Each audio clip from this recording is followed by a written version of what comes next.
लक्ष्मण हाकेच्या आंदोलनाला मोठं यश आलंय. पहिल्यांदाच ही गोष्ट समोर आली ज्या लक्ष्मण हाकेंचं आजपर्यंत आंदोलन सगळी कुठेतरी फेल ठरत होती, ते आंदोलन मात्र आता लक्ष्मण हाकेंनी पूर्ण करून दाखवले. नेमकं काय घडलंय? लक्ष्मण हाकेंचे आंदोलन यश आलं आपण असं का म्हणतोय? शिवरायांचा पुतळा तिथून हटवण्यात आला का? हेच आपल्याला सगळं या व्हिडिओमध्ये संपूर्ण पाहायचं आहे. नमस्कार, मी रणजित. मुद्दा हक्काच्या या चॅनलवर तुम्ही नवीन असाल तर चॅनलला सबस्क्राईब करा, कारण आपल्या चॅनलवर आपण असेच वेगवेगळे विविध माहितीपूर्ण व्हिडिओज खास तुमच्यासाठी बनवत राहत असतो. मंडळी, लक्ष्मण हाके लक्ष्मण हाकेंनी एक मोर्चा उभारला होता, एक आंदोलन उभारलं होतं.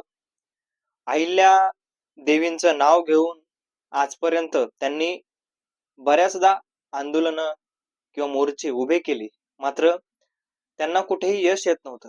आणि आज ते त्यांचं यश पाहायला मिळालं. आणि ते यश म्हणजे ज्या ठिकाणी शिवाजी महाराजांचा पुतळा बसवण्यात आला होता, त्या ठिकाणी प्रसिद्ध देवस्थान हे धनगर बांधवांचं असेल किंवा सगळ्या हिंदू समाजाचं असेल, मात्र त्या ठिकाणी छत्रपती शिवाजी महाराजांचा पुतळा बसवण्यात आला आणि तिथल्या गावकऱ्यांची, तिथल्या धनगर समाजाची मागणी होती की तो पुतळा त्या ठिकाणाहून हटवण्यात यावा. आणि तो पुतळा हटवल्यानंतर मग सगळ्या गोष्टी ज्या आहेत त्या कुठेतरी सामाजिक दृष्ट्या चांगल्या होतील, अशा प्रकारचं तिथल्या गावकऱ्यांचं म्हणणं होतं. आता लक्ष्मण हाके समाजाचं काम करतात. धनगर समाज असतील किंवा ओबीसी समाज असेल, या सगळ्या समाजासाठी लढणारा नेता म्हणून त्यांचं नाव काही दिवसांपासून सध्या मीडियामध्ये भरपूर मोठ्या प्रमाणामध्ये चाललेलं आहे. आणि याच लक्ष्मण हाकेनं आता सगळ्या गोष्टींना पार पाडून किंवा सगळ्या गोष्टीला मागे टाकून स्वतः पुढे येऊन त्यांनी एक आंदोलन उभारलं.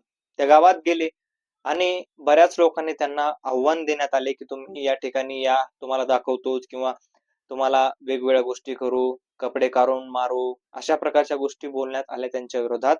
मात्र त्यांनी तिथे जाऊन तिथल्या परिस्थितीचा आढावा घेतला आणि त्या ठिकाणी बसले. आता याच्यामध्ये काही लोक म्हणतील, तू लक्ष्मण हाकेचा वेगवेगळ्या गोष्टी करायला लागलास किंवा चुकीच्या गोष्टी करायला लागलास, लक्ष्मण हाकेला जो जातीवाद माणूस पसरवतोय त्याला समर्थन करायलास, अशा प्रकारचे काही लोक बोलतील. मात्र आपण आजपर्यंत लक्ष्मण हाकेचे बरेच व्हिडिओ बघितले, बरेच बातम्या बघितल्या, मात्र त्यांच्याबद्दल कोणीही लोक चांगली बोलत नसली तरी सुद्धा त्यांची चांगली बाजू आहे. आणि ती चांगली बाजू आज तुम्हाला सांगायची ती म्हणजे ते प्रामाणिकपणे काय काम करतात हे त्याच्यावरून आजच्या सगळे त्यांच्यावरून दिसून आलेले. कारण ज्या समाजाची मागणी होती ती समाजाची मागणी योग्य होती की अयोग्य होती हे सगळं समाजाने ठरवायचे. मात्र ज्या ठिकाणी पुतळा बसवण्यात आला होता त्या ठिकाणामध्ये सामाजिक तेढ निर्माण होणार होतं, मग ते कोणीही असो. कुठले आता समजा आपण जर म्हणलं तिथले माणसांचा विरोध होता, तिथल्या गावकऱ्यांचा विरोध होता, मग त्या ठिकाणी जर गावकऱ्यांचा विरोध होता तर पुढे चालून अजून सामाजिक तेढ निर्माण झाला असतं. पुतळ्याला कोणी इजा पोहोचवण्याचं काम केलं असतं, पुतळ्याच्या शेजारी काही वेगळ्या गोष्टी केल्या असत्या, पुतळ्यावर डाग लावण्याचं काम केलं असतं, छत्रपती शिवाजी महाराजांचा अपमान केला असता. आणि या महाराष्ट्रामध्ये छत्रपती शिवाजी महाराजांचा अपमान जर कोणी केला, त्या पुतळ्याला जर कोणी काही हात लावला असता तर महाराष्ट्रात परिस्थिती निर्माण काय झाली असती हे आपण पाहिलं. त्याच्यामुळेच लक्ष्मण हाकेच्या आंदोलनाचे यश म्हणतो आपण, ते फक्त या गोष्टीमुळे आले की छत्रपती शिवाजी महाराजांचं पुतळ्याचं स्थलांतरित होऊन दुसऱ्या ठिकाणी, ज्या ठिकाणी तिथं लावलंय, पुतळा बसवलाय, त्या ठिकाणी अतिशय मोठी जागा आहे. आणि एकदम जे म्हणतो आपण भर चौकामध्ये, ज्या ठिकाणी मंदिरात शेजारी बसवला होता त्याच्याच अपोजिट साईडला, विरुद्ध साईडला त्या पुतळा बसवण्यात आल्यामुळे आता खरा त्या ठिकाणी पुतळा शोभून दिसतोय. आणि त्या गावची शान म्हणजे तो पुतळा. आणि ते देवस्थान तर आहेच, आपल्याला माहितीये, पुरातन देवस्थान आहे. अगदी कितीतरी काळ उलटून गेलेत त्या देवस्थानांना बघून, त्या मंदिरांना बघून. आणि त्या मंदिराचा आशीर्वाद किंवा त्या देवाचा आशीर्वाद आपल्या सर्वांच्या पाठीशी तर आहेच. मात्र लक्ष्मण हाकेंनी तिथून जाऊन जरी जातीवाद निर्माण केला असं काही लोक म्हणत असतील तरी सुद्धा ती गोष्ट चांगलीच झाली. कारण पुढे जर असं गोष्टी घडत गेल्या तर गावकऱ्यांमध्ये तेढ निर्माण झालं असतं.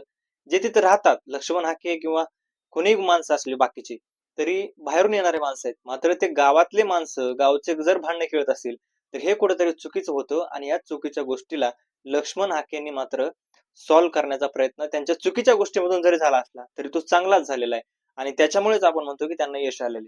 नाहीतर आपला कोणालाही कुठेही पाठिंबा नाही, कोणीही आपल्या आपण जे सत्य बाजू आहे ते मांडण्याचा प्रयत्न आपल्या चॅनलद्वारे आपण करत असतो. त्याच्यामुळे तुम्हाला काय वाटतंय या सगळ्या गोष्टीबद्दल तुमचं मत कमेंटमध्ये नक्की कळवा. भेटूयात नवीन व्हिडिओमध्ये. तोपर्यंत धन्यवाद. आणि सामाजिक ऐक्य जपल्याने, सामाजिक भूमिका घेतल्याने खरंच समाजाचं नुकसान होत नाही हे आज एकदा पुन्हा एकदा दिसून आलेलं आहे. धन्यवाद.